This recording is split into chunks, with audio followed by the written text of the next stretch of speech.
Well, hello, friends. Happy Tuesday. If you're joining me on the replay, happy replay day to you as well. I'm excited to have you here. What a great week it is, right? We're live, and I'm excited to welcome you to today's live Level Up conversation.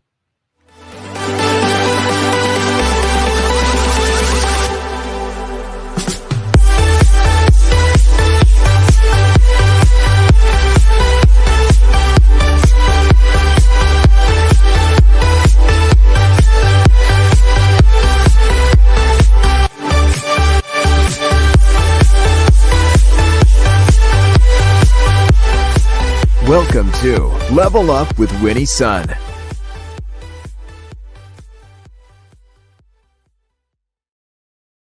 Hello, Brian Schumann. I see you on LinkedIn Live. Hello, my friends. It's wonderful to be here with you. I'm Winnie Sun, your host, Forbes contributor, CNBC council member, and award-winning financial pro here to keep you on top of relevant, trending business news.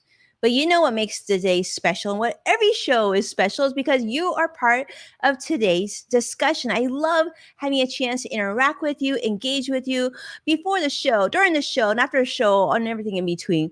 We're going to be sharing your feedback during our community moments. So don't be shy. Definitely jump here and let us know where you're joining us from. And I want to say a quick hello also to Vicky Garvey joining us from Facebook Live, Brian Schumann, LinkedIn Live. So many friends today. What a treat. I want to welcome you back because today is, of course, a special day. We have a very dynamo guest with us today. She's an award-winning global media and tech marketer with a proven track record. Wait until I share with you some of the brands that she shared her magic with. She's she's breaking trends, forging new technology partnerships, and of course, launching large-scale disruptive business models and brands. And she's currently the CMO of a very special company, especially for those of you who have kids. You're probably going to be very familiar with this, but you know what? You got to wait. You know how this works. We got to get through the business stuff first, some of the important stuff, and talk about how the market closed. And then we're going to jump to her in just a moment. Let's talk about how the market closed, right? It's a triple up day. If you weren't paying attention to this and saying, oh my goodness, Winnie, I don't want to know how the market closed. Well, breathe a little bit. We got to breathe a little bit. We need days like this. Today is one of those days. The Dow closed up 432 points, the NASDAQ up 321 points, and the S&P up 80 as well. Did you hear that? NASDAQ up 321 points. That's a good day. I like days like this. Well, a lot of those gains, unfortunately, actually came because, well, there's been quite a bit of trouble in the financial markets. It's almost sort of like this recovery that we've been having following weeks of very steep losses. In fact, the S&P is coming off a 6-week losing streak. This is actually the longest that we've seen down days since 2011. The Dow, in addition, has also fallen for 7 straight weeks, which also makes that the longest that it's been in down territory since 2001. Now, year to date, the S&P and 500 and the Dow are still down over 10%. In fact, the S&P is down over 14%. But you know what? A positive day is a positive day, and we'll take it. Now, we've seen definitely the financial markets attempt to bounce back today. We continue to see more sell-off across the board earlier this week, yesterday, but we're seeing the little glimmers of hope. And you might be saying, well, what if I'm saying for things such as retirement or for my other important financial goals? What should I be doing? Well, Warren Buffett recently shared with CNBC saying, you know what, on days like this, you should try not to worry about it. And I would add to that, not only should you not worry about it, you might actually want to just not look at your statements for the short amount of time right now, because things will get better. That's always the case if you can hold on to the long-term financial goal. So just know, Warren Buffett said, and I'm sharing with you as well. I think it's really important as we talk about what we're going through right now. Also today, Fed Chairman Jerome Powell said that he's actually going to be really taking a strong stance in getting us back to reasonable inflation levels, healthy levels. And what are healthy levels? Well, earlier this month, as you remember, the Fed already increased interest rates by 0.5%. This is what we call 50 basis points is 0.5%. Well, this is a second rate hike that we experienced in 2022.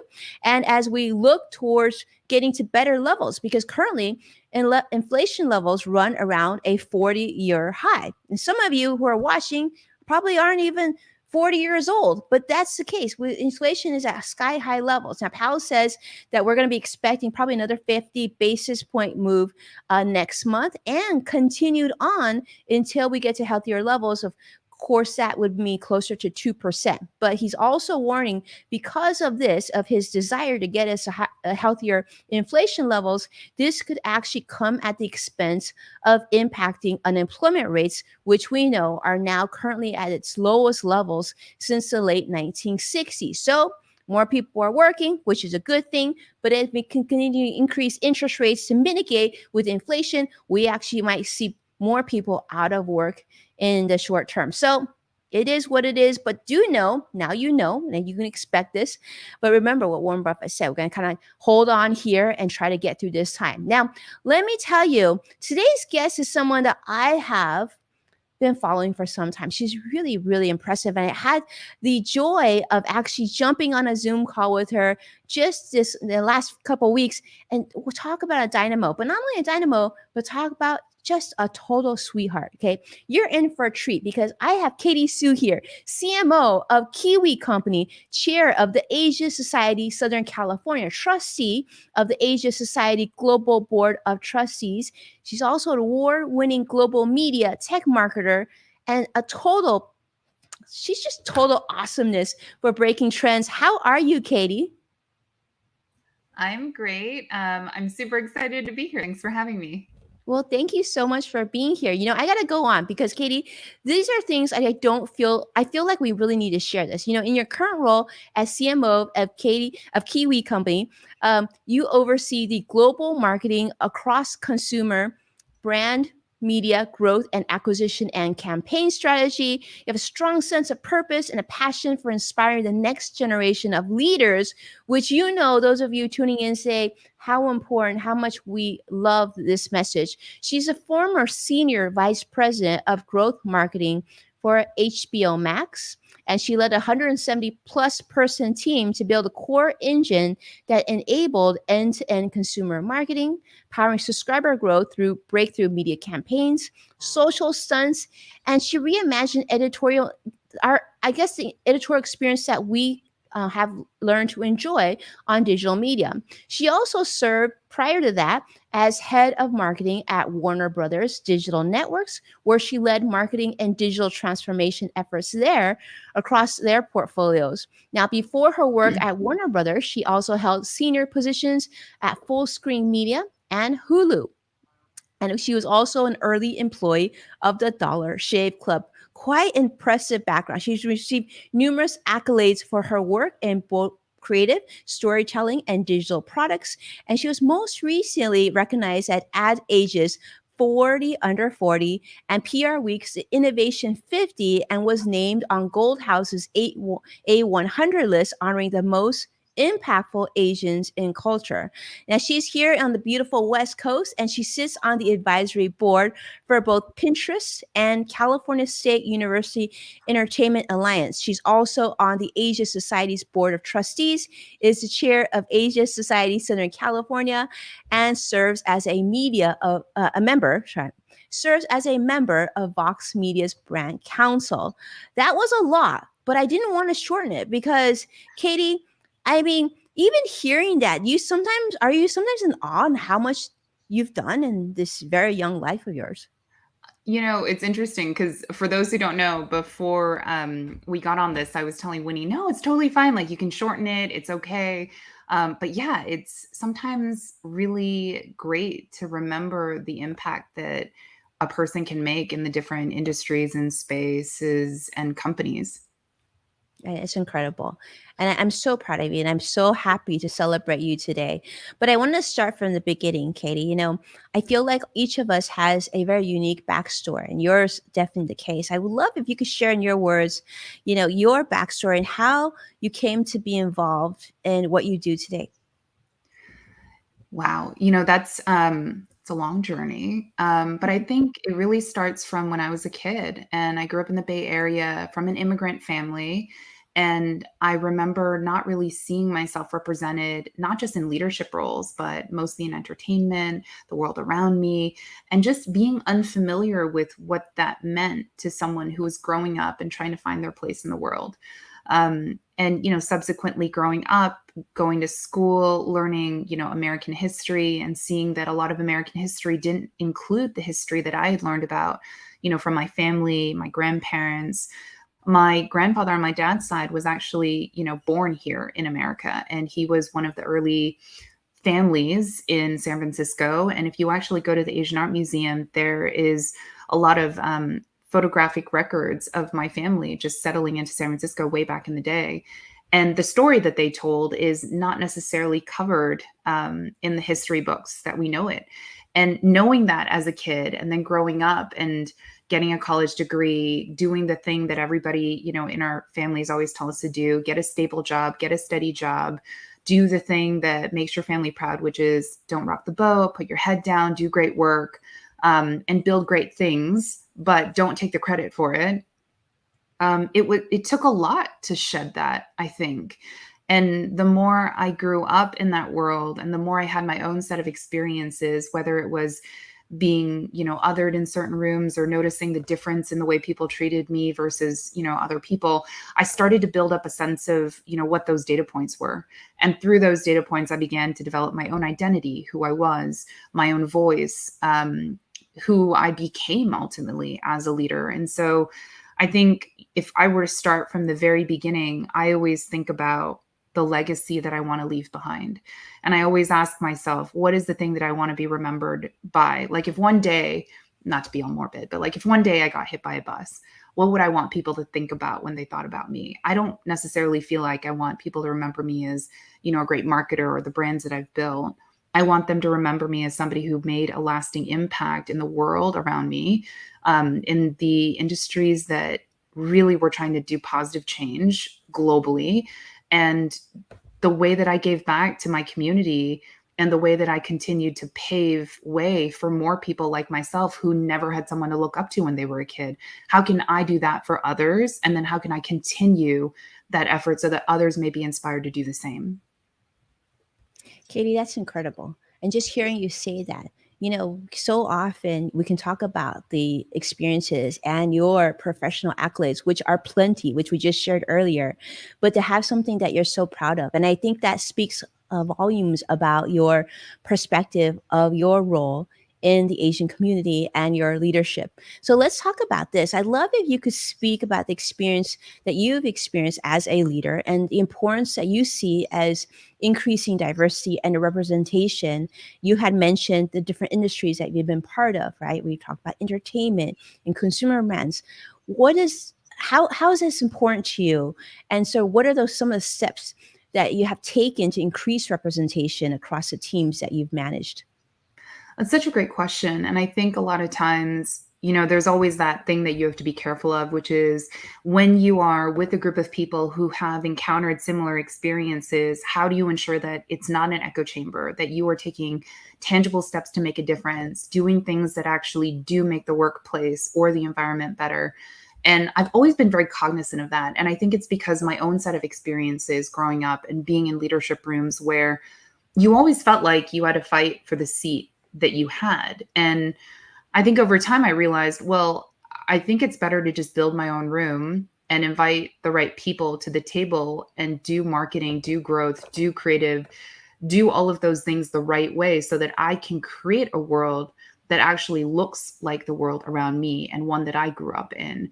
And so if you take HBO Max, for example, truly one of the most amazing rides of my career, best team in the business. I had such an amazing time building that. And the reason being is because for all the reasons you listed, like all the areas I covered, all of the editorial curation, all of that, and the people I had brought on board with this dream of making something truly feel like people belonged. And the only way you could do it was to actually put it into action. So if we just talked about, media and performance, how could we work with agencies and partners where 25% of the team actually represented the campaigns we were trying to market towards? How could we try to dispel this concept of multicultural marketing and just ensure that the people hired on the marketing teams in their DNA believed in multicultural marketing because they were from the communities that we were reaching out to? How do you curate content and collections that spoke to an audience from a whole and a holistic perspective versus just maybe what the perception of, API content could be? And that goes for every underrepresented group. And so we made a lot of efforts to try to encourage that thinking. And I'm also incredibly proud of the team that I had because, from a grassroots level, we developed a internal organization called BOLD, which is building organizational leadership through diversity.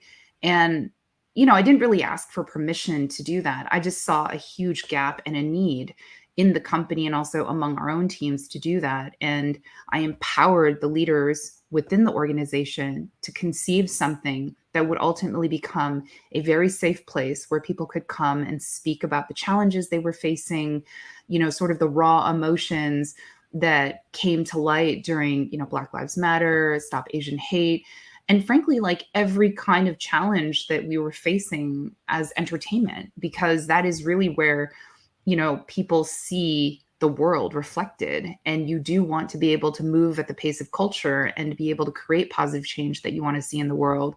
And I felt like we had an opportunity to do that. And beyond that, I think it's just that I'm incredibly proud of hiring and cultivating the next generation of leaders that I truly believe in my heart will be the generation that leads us to a better place. They all think differently about the world. They are strategic, they're smart, they think about cultural values, they lead with empathy. And I think a lot of times the best thing for leaders to do is to grow more leaders who can actually make a positive impact too. And so, from there, I took a lot of the ethos of what I believed in and I brought it to KiwiCo. And KiwiCo as a brand is actually something that really believes in, creative confidence in the next generation. How can you influence STEM learning and make science accessible? How can you sort of help people realize that you can make those decisions from a very young age and help educate them and help them learn and help them understand how to best learn and make up their own opinions in this complicated world sometimes? And, it's just been a very purpose-driven journey thus far. And, I still continue looking for those adventures and opportunities that let me not just cultivate incredible teams, but build great products, curate amazing content and stories and brands, and actually bring people closer to a world that we all want to live in. I love that. Bring us closer to a world we all want to live in, says Katie. And I love the story of how you said, as children of immigrants, right? We are very much been told to be a certain way of, like you said earlier, head down, really focus on what you're doing. But it's incredible the reach that you have, especially I think with your background at HBO Max in the entertainment space and seeing that opportunity not only in front of the camera, but making sure that the team is strong enough and that and the hope in those future leaders. Because Katie, I was going to ask you that. It must have been hard to leave HBO Max, seeing the impact that you were having, right? And knowing that, wow, we've done so much, but we could do more. But given the fact that you've brought in the right people on the team, must have made you feel comfortable to move on as well. Yeah, that was actually one of my team will tell you today, it was actually one of the hardest decisions I ever had to make, because when you get to handpick your team from scratch and you get to grow together and you are launching a business in the height of the pandemic and you're doing it, with the level of camaraderie and empathy for family and the macro levels of everything happening in the world around you, there is a closeness that you can't really describe. And I really felt as though we built something incredibly magical and special together. And that team was the embodiment of that. And so making the decision to leave was really difficult for sure. And, I debated it at length, but I'm a builder at heart and I'm very entrepreneurial. And to me, I always look for opportunities to continue building and continuing to forge new technology paths and do things that haven't been done before. I mean, to me, the most exciting thing is if there is a set playbook, how do you break that? How do you rebuild it? How do you make it better? How do you develop industries and categories that don't exist? How do you design for that? How do you build teams within that? And then how do you create revenue from that world that actually makes it more sustainable in the future? And I just felt it was time. I felt it was time to go and do something new. At that moment, obviously, it was something very purpose driven and self fulfilling, and in a way that I felt I could give back and also leverage everything that I had learned and apply it to the next generation. And now, I mean, I still think about that all the time. Like with Web3 and everything that's emerging, there's so much change happening around us all the time.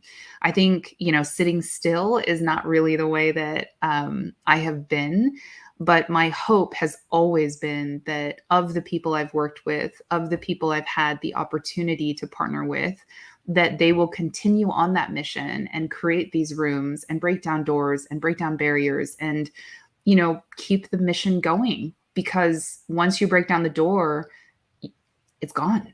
And so like, how do you keep it open, and how do you ensure that that change is something that lasts a long time in the industry and makes an impact?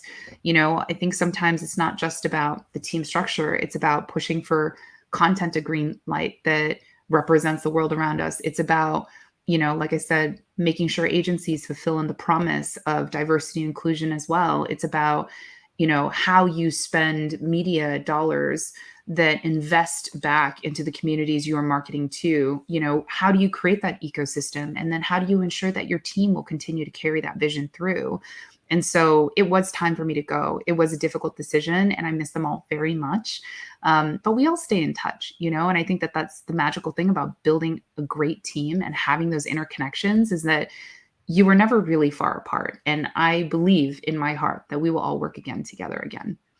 I love that. Well, hopefully, I'm sure they'll be happy to hear that you'll work together again. But I love that. I think it goes so much beyond work, right? You found the right team, the right heart, and hopefully that door will continue to be open, and that we'll see even more representation on screens, behind screens, at desks, and that can, because it's good business. Diversity is very good business. And I want to talk about this, Katie.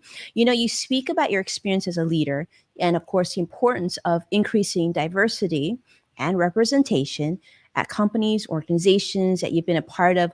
What steps have you taken? You talked about obviously building the right teams, but when you like, how do you make sure that that continues even after you've gone? Like, I'm guessing, of course, the core values are already within the people that you've selected, but is there more? Yeah. I mean, it's continuing the mission of, encouraging diversity and inclusion, not just in the marketing materials, but the creative. Even if you think about something as simple as, an editorial art, like how do you make sure that the art actually reflects multiple titles that speak to the full diaspora of an audience versus just one slice of the world that may be more stereotypical? Or how do you ensure that the dollars being invested in media actually make sense because they're going to agencies that are representative of those audiences and underrepresented communities? And I think that it's so much more than just, wanting to do the right thing. It's waking up every day and actively choosing in my day-to-day decisioning of the area I have span and control over. What can I do that continues the efforts to make sure diversity and inclusion is a part of my work, to make sure the marketing materials reflect the same ethos? And then how do I ensure that this message is not just, a footnote in a story, that this is so much more, and that we should keep doing this, because you're absolutely right. It's great for business. And that's the crazy thing that we talk a lot about, especially during this month. A lot of people look at it like a celebration of our heritage once a year. And I've said this before to many people and many teams. I think every day should be a celebration of our heritage. How do we weave that into the products, the brands, the marketing that we do, our comm strategy? How do we ensure that our story isn't just a one-day story, a one-month story? It is a story that is celebrated, heard, and learned among many people and many groups every single day of the year. And this goes for all underrepresented groups. And I think it's so important to remember that.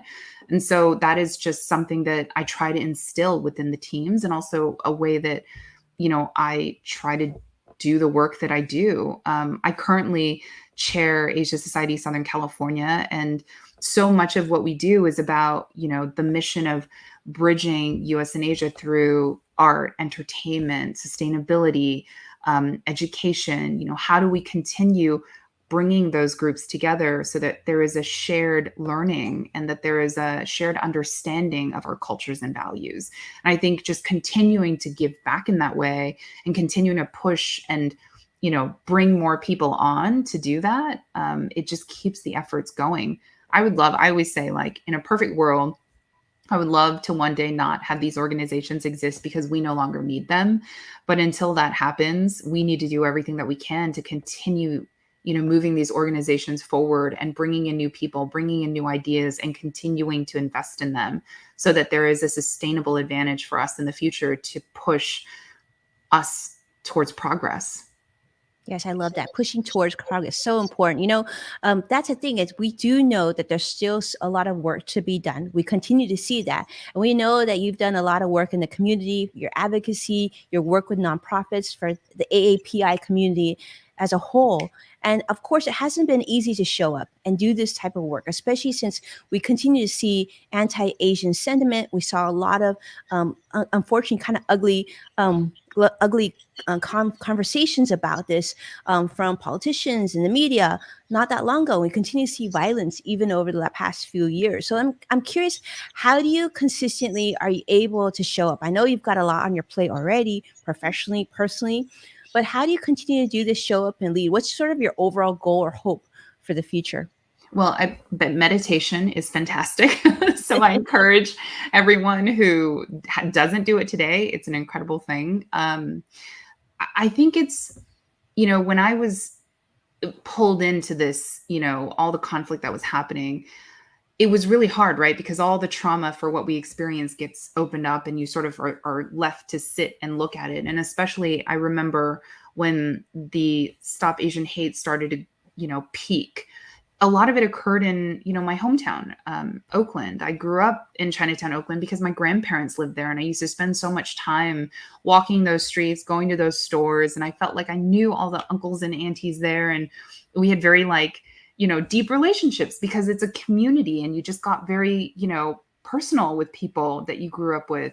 And so it really hurt in an emotional way because not only was it personal because I had memories and history in the locations in which it was occurring, but it was very targeted to a community that I think we all realized it was happening, but it was just never really talked about. And so there is always a choice at that point.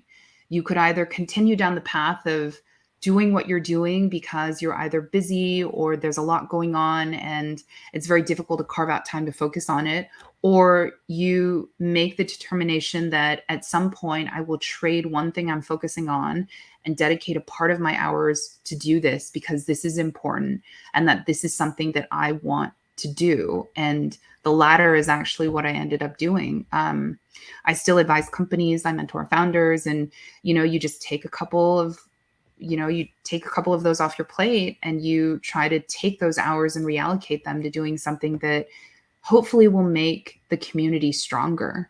And it's going to take a lot of work, brick by brick, and all of us coming together. We recently launched at Asia Society Southern California an initiative last year called Asian Women Empowered. And that is really a community focused on bringing together, Asian women of all walks of life, all industries, of all Asian descent, so that we could come together and build a community of people who could support each other, offer mentorship, think about the research that we could actually start sharing because, Asian sometimes can be a very broad topic, but if you actually slice it down to Asian women, I mean, our representation is even less in leadership rooms. And during COVID and the pandemic, I mean, so many mothers and women actually took a step back in their careers to do childcare. And so many of my friends went through that too. And I just recall how incredible it was to just have a forum where everyone could share their concerns and support each other and just know that you're not taking a step back in your career. You're simply doing something that you were prioritizing, and you are going to come back and do what you believe is right and contribute to the community in the way that you believe makes sense for your life. But nevertheless, you are still contributing. And so everyone it's different. I think this is just what the choice that I made and the time allocation that I decided to give it. I love that. And I love that. And I love how you say you just have to make the decision, you prioritize, and you basically trade one thing for another. But this needs to come up to the forefront. I love that. I think it's time, Katie, for speed round. You ready? Yes. Speed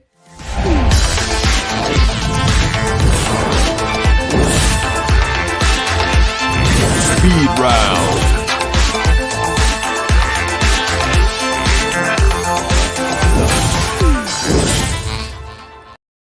And I know all of you feel this way, and I feel this way. I could talk to Katie for hours. I would love to just continue to hear her speak and share, but she's also a very busy person, so we got to respect her time. So it's time for speed round, my friends. Okay, now Joshua, I know this is your favorite segment. So Katie, we're gonna ask you the first question. Is I love to learn from you. What's the best professional advice that you've actually been given?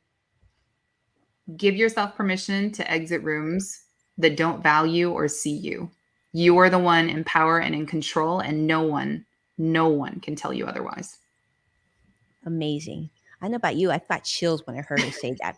But that's really, really proper. Thank you so much for that. All right, Katie, second question is this, we believe that everyone has their own yes factor. What would you say that yours is? This is such a hard question. I think truly it's my heritage. I love growing up Asian American. I love that I come from an immigrant family. I love that I get to share with others that heritage, the food, the culture, the tradition. All of that I think has made me a more empathetic leader, a more empathetic person. And that is something that I hold very, very dear. And I think it's tied to my identity. And something that's very important to me is I want people in their lives or in their career to be able to show up as their whole self fully. No matter who you are, what your background is, what your title is, you should always be able to show up in the room and be fully yourself. And you have to lead by example. And so that is something that I really try to embody every single day. Like, this is who I am. This is my culture and heritage. I speak the language. I read and write Chinese, and I'm incredibly proud of it. And I want people to also feel empowered to do the same.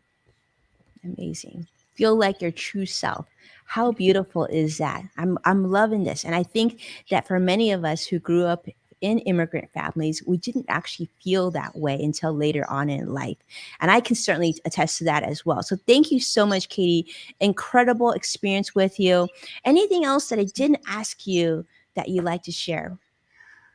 The one thing I will share, because it is, the month of celebration, never be afraid to use your voice. And a lot of times the question I get is, how do I use my voice? Certain rooms don't welcome it, or certain individuals don't want to exchange thoughts with me about certain topics.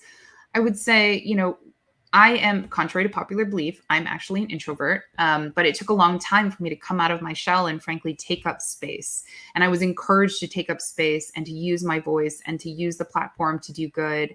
And so I would offer the same to all of you listening today. Use your voice. Don't be afraid of it. And like I said earlier, if you use your voice and it's met with, unwelcome feedback, then give yourself the permission to find a room that welcomes you, that values you, and that sees you for your whole self, because you matter. Amazing. Sees you for your whole self, because you all matter. And absolutely, I couldn't say enough. Katie, you matter so much to us. And this was such a joy to have. And I've been looking forward to having you on the show for some time now. I am your biggest fan. I thank you from the bottom of my heart for your friendship and your time today. And I couldn't be more proud to say that we're going to celebrate AAPI month because of you as well, and all of us and everybody who's joining us. So like Katie said, let's not make it just a month. Let's continue this on each and every day. We can celebrate our differences, because that's what makes us so beautiful. Thank you so much, my friends, for watching and supporting our program today. Please take a moment, if you can, to share this show with someone that you care about. And as a reminder, you're going to be able to find full episodes of Level Up on NASDAQ, KBCW, Amazon Fire, Roku, and many other platforms. And we're excited to share that Yes Factor, our brand new podcast, is now available where you tune in to your podcast each and every day. So please tune in, and we'll again see you tomorrow. Thank you so much for being here. Do me a favor, follow follow Katie on social media. I know she's on LinkedIn, and definitely a really smart follow. And if you don't mind, send her some goodwill. Tell her how much you appreciate her. That would mean a lot to me. Thank you so much, Katie, again for being on the show. And thank you so much, everybody, for being here. Take care now.